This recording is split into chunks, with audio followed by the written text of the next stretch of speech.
اور وہ لوگ جو منکرین حدیث ہے، حدیث کے انکار کرنے والے ہیں اور کہتے ہیں کہ ہمیں تو صرف قرآن کافی ہے، ان کے لیے یہ بیان۔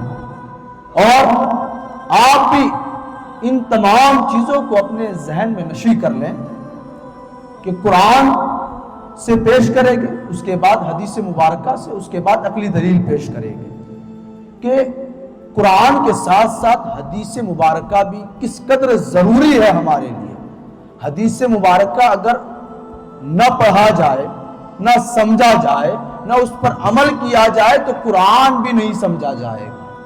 قرآن کے معنی و الفاظ کو بھی صحیح معنوں میں ہم سمجھ نہیں سکتے۔ حقیقت یہ ہے کہ وہ اعمال جن پر رب تعالیٰ نے میرے آقا صلی اللہ تعالیٰ علیہ وسلم کو باقی رکھا ہے، وہ تمام کے تمام رب ہی کی طرف سے تھے۔ اللہ تعالیٰ نے جن پر، جن خصوصیات پر، جن فضیلتوں پر اللہ تعالیٰ نے میرے آقا صلی اللہ علیہ وسلم کو رکھا ہے، وہ تمام کے تمام رب ہی کی طرف سے، لیکن جن کا مضمون اور جن کے الفاظ سب کے سب بذریعہ وحی کے ہو، لیکن جن کا مضمون اور جن کے الفاظ سب کے سب بذریعہ وحی کے ہو اسے قرآن کہا جاتا ہے۔ اور جن کا مضمون تو رب کا ہو، جس کا مضمون تو رب کا ہو لیکن الفاظ میرے آقا صلی اللہ تعالی علیہ وسلم کی طرف سے ہو تو اسے حدیث کہا جاتا ہے۔ قرآن کسے کہتے ہیں اور حدیث کسے کہتے ہیں؟ اس کا مضمون اور الفاظ دونوں وہ بذریعہ وحی کے ہو اسے قرآن کہا جاتا ہے، لیکن جس کا مضمون رب تعالیٰ کا ہو اور الفاظ رسول اللہ صلی اللہ علیہ وسلم کے ہو تو اسے حدیث مبارکہ کہا جاتا ہے۔ اسی لیے حدیث پر عمل کیا جاتا ہے اور قرآن مجید کی تلاوت نمازوں میں کی جاتی ہے۔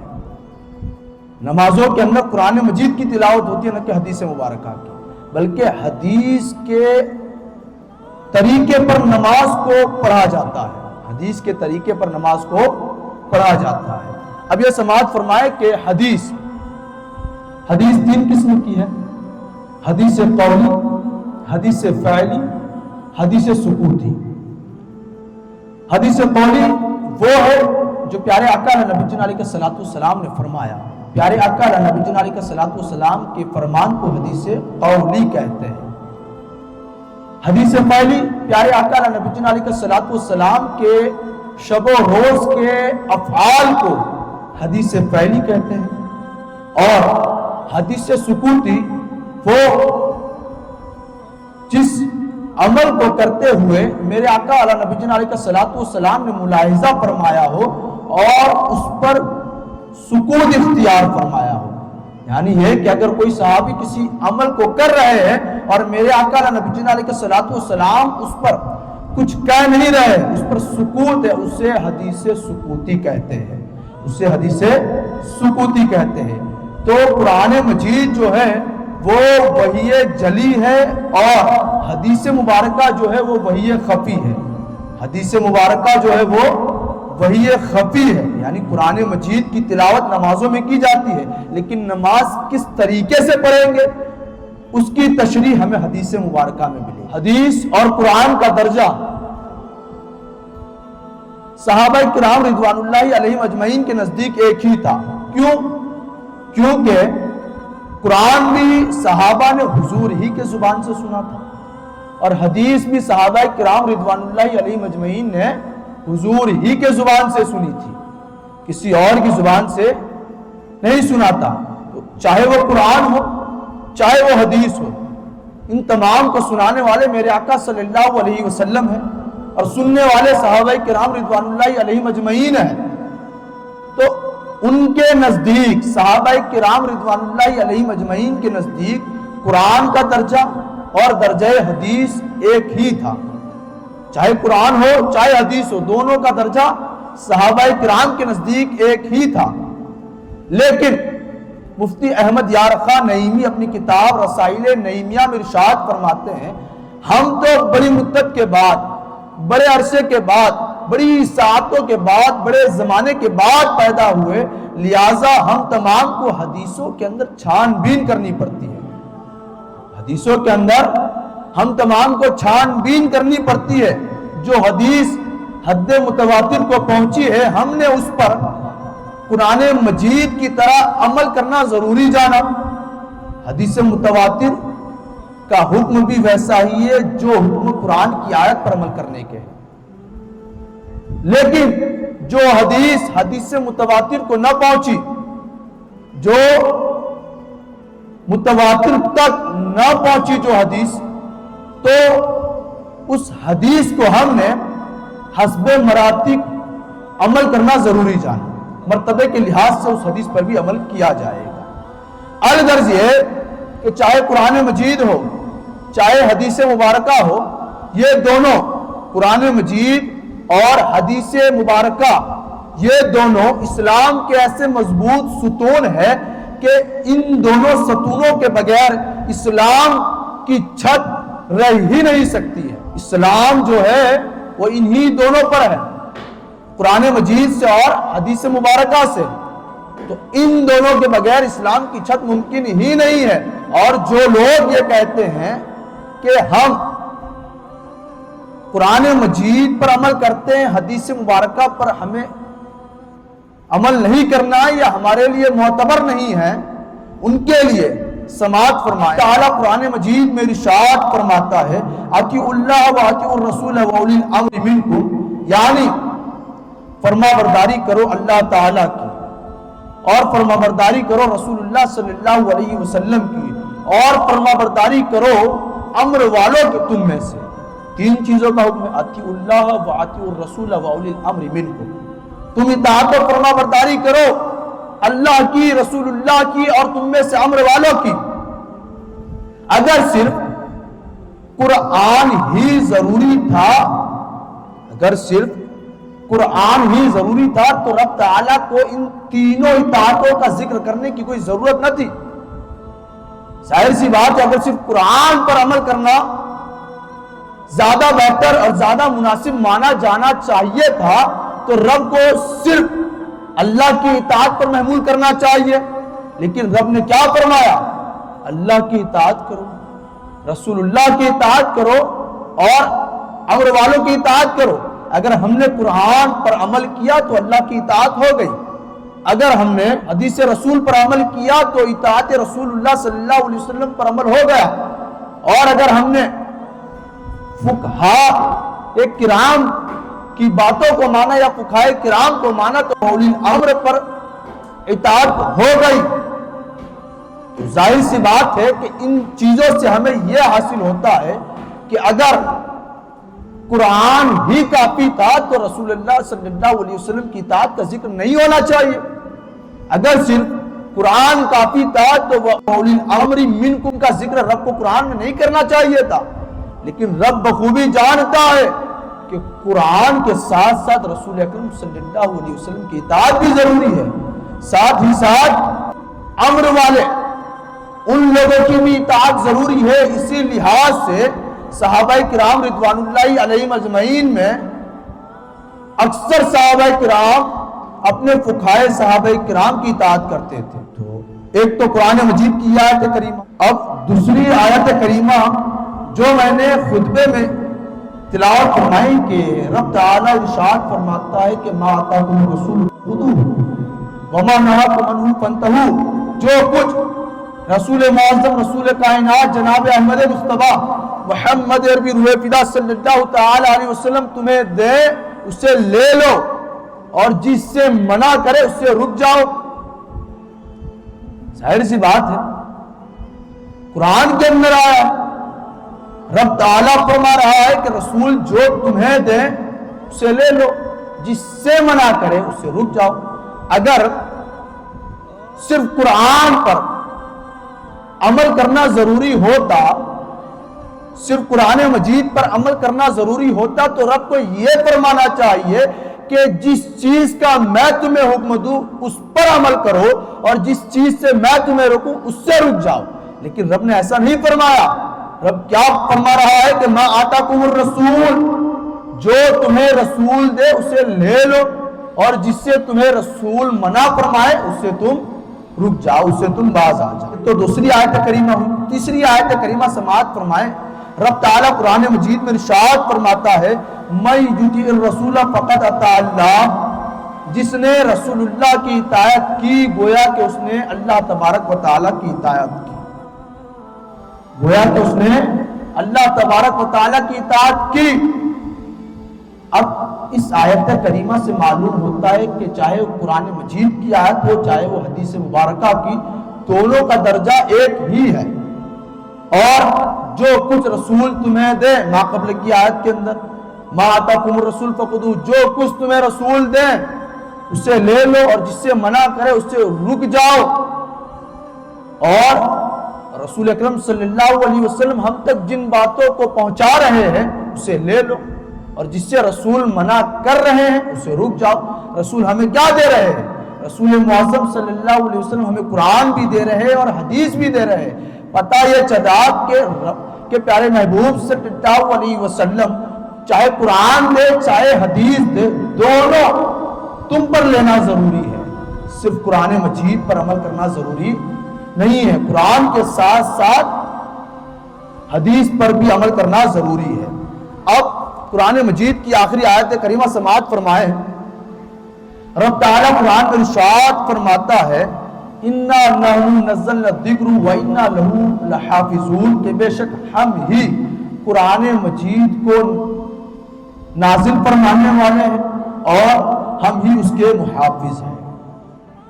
قرآن مجید کس نے نازل فرمایا؟ اللہ تبارک و تعالیٰ نے۔ رب فرماتا ہے کہ بے شک ہم نے ہی قرآن کو اتارا ہے اور ہم ہی اس کے محافظ ہیں۔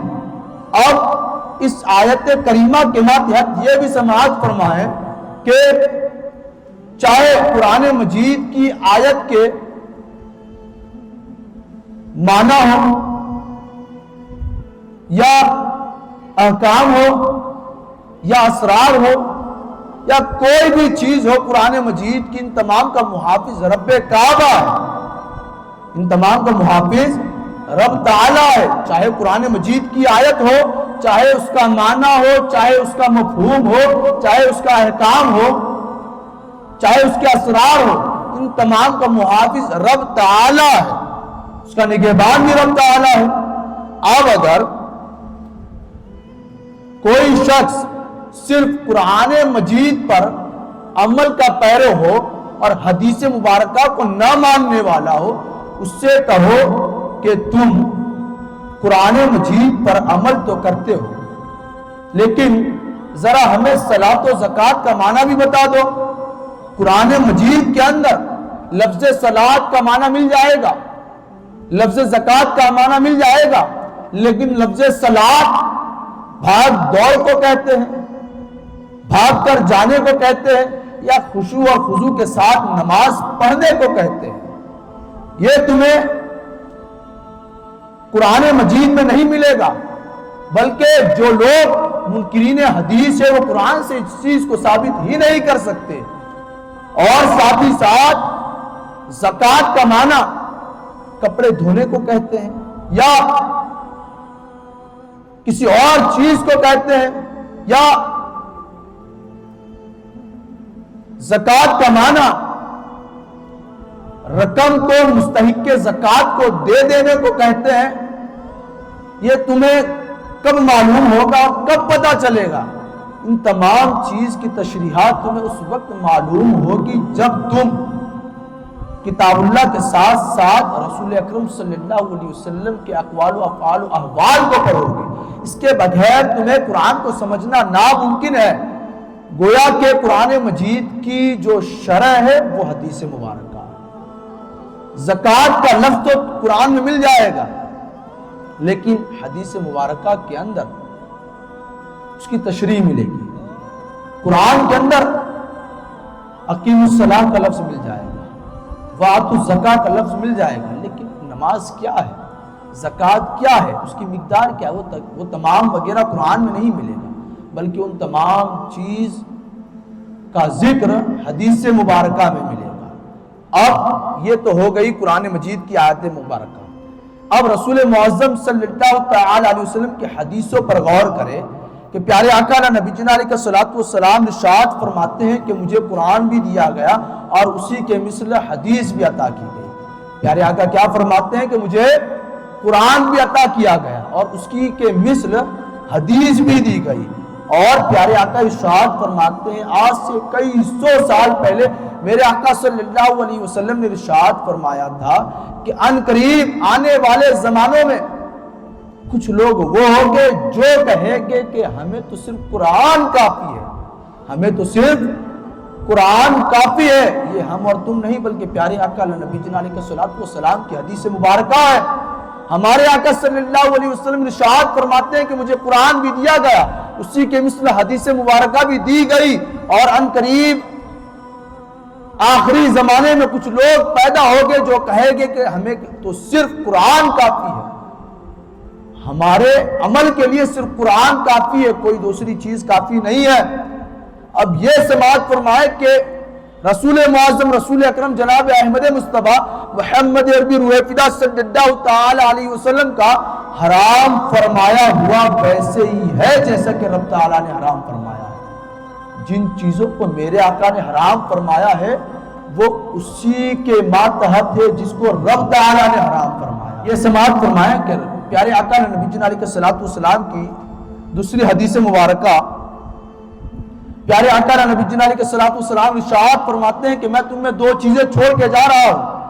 میرے آقا رسول معظم صلی اللہ علیہ وسلم ارشاد فرماتے ہیں میں تم میں دو چیزیں چھوڑ کے جا رہا ہوں، ایک تو کتاب اللہ یعنی اللہ تبارک و تعالیٰ کی کتاب قرآن مجید، دوسری اس کے رسول کی سنت۔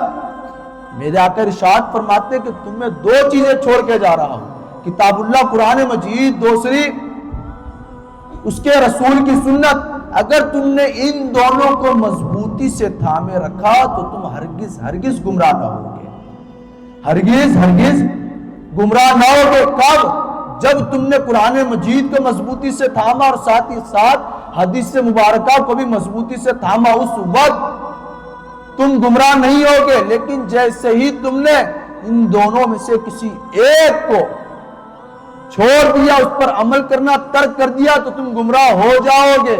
پیارے آقا نبی جناب علیہ الصلوۃ والسلام کی یہ بھی حدیث سماعت فرمائے کہ میرے آقا نبی جناب علیہ الصلوۃ والسلام ارشاد فرماتے ہیں کہ میری امت میں کتنے فرقے ہو گئے؟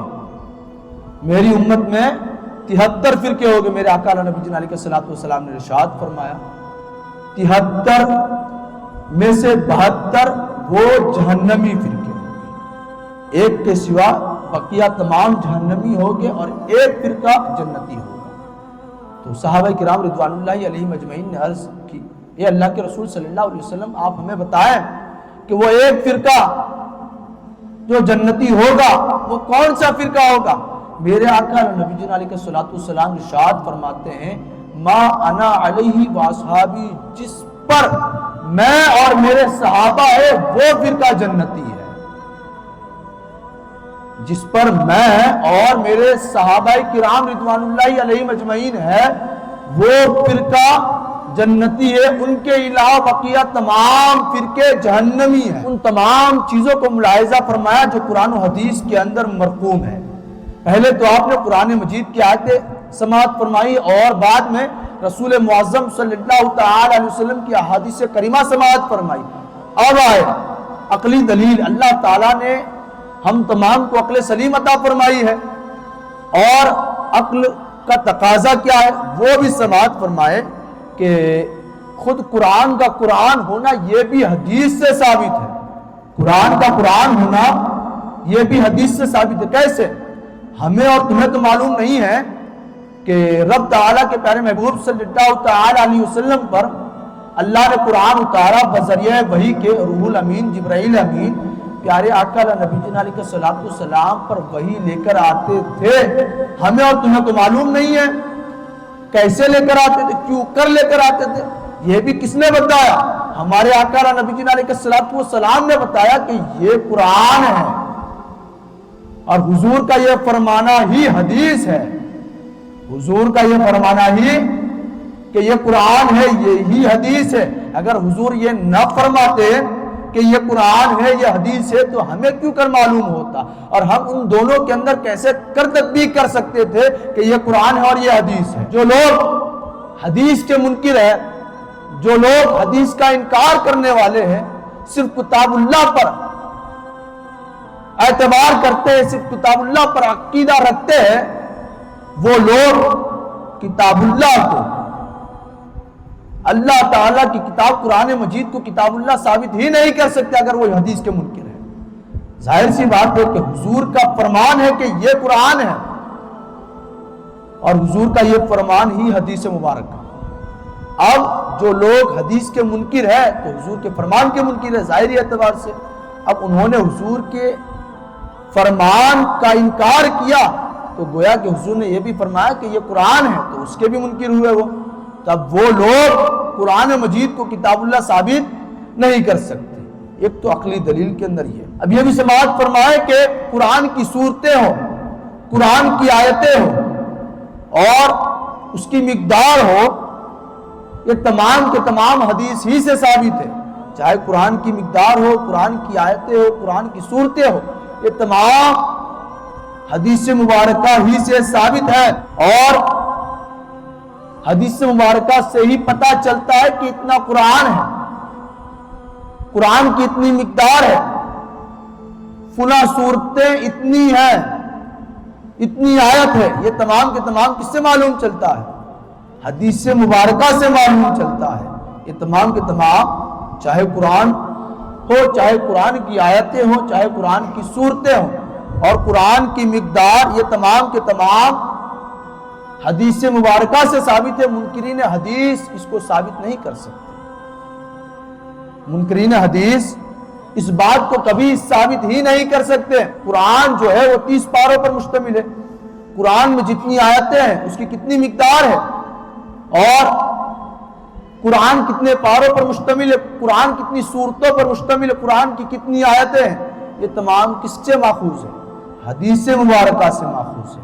اب آخری چیز سماعت فرمائے کہ حدیث کے بغیر قرآن سمجھنا ناممکن ہے، محال ہے۔ رب تعالیٰ نے قرآن میں ارشاد فرمایا اقیموا الصلاۃ وآتوا الزکاۃ، نماز قائم کرو، زکوٰۃ کی ادائیگی کرو۔ میں نے پہلے بھی بتایا اس کے بارے میں کہ نماز قائم کرنا، زکوٰۃ دینا، قرآن میں صرف سرسری لفظوں کے اندر ذکر ہے کہ نماز قائم کرو، زکوٰۃ دو، لیکن نماز کا سٹرکچر کیا ہے، نماز کہتے کسے ہے، اور نماز میں کیا کیا چیزیں فرائض ہے، کیا کیا چیزیں واجبات ہے، اور کس طریقے سے نماز ادا کی جائے، وہ قرآن میں نہیں ملے گا تمہیں، وہ صرف کے صرف تمہیں حدیث مبارکہ میں ملے گا۔ نماز کا حکم تو قرآن مجید میں ہے، لیکن اس کے احوال حدیث مبارکہ میں وہ حضور کی زبان سے تمہیں سماعت فرمانا پڑے گا۔ اور زکوٰۃ کے متعلق، زکوٰۃ کا رب نے حکم فرمایا قرآن مجید کے اندر کہ زکوٰۃ دو، لیکن زکوٰۃ کی مقدار، کتنی زکوٰۃ دینی ہے، زکوٰۃ کی تعداد کیا ہے، زکوٰۃ کے مستحق کون ہے، کن لوگوں کو دینی ہے، اور صاحب زکوٰۃ کون ہے، تو ان کا ذکر قرآن مجید میں نہیں ملے گا، بلکہ قرآن مجید میں سرسری لفظوں سے زکوٰۃ دینے کا حکم ہے۔ لیکن اگر لفظ زکوٰۃ کو سمجھنا ہے، اس کے معنی و مفاہیم کو سمجھنا ہے اور اس پر عمل کرنا ہے، تو اس کے لیے تمہیں حدیث مبارکہ کی طرف اپنا رخ کرنا پڑے گا۔ بغیر حدیث کے تمہیں قرآن سمجھ میں نہیں آ سکتا۔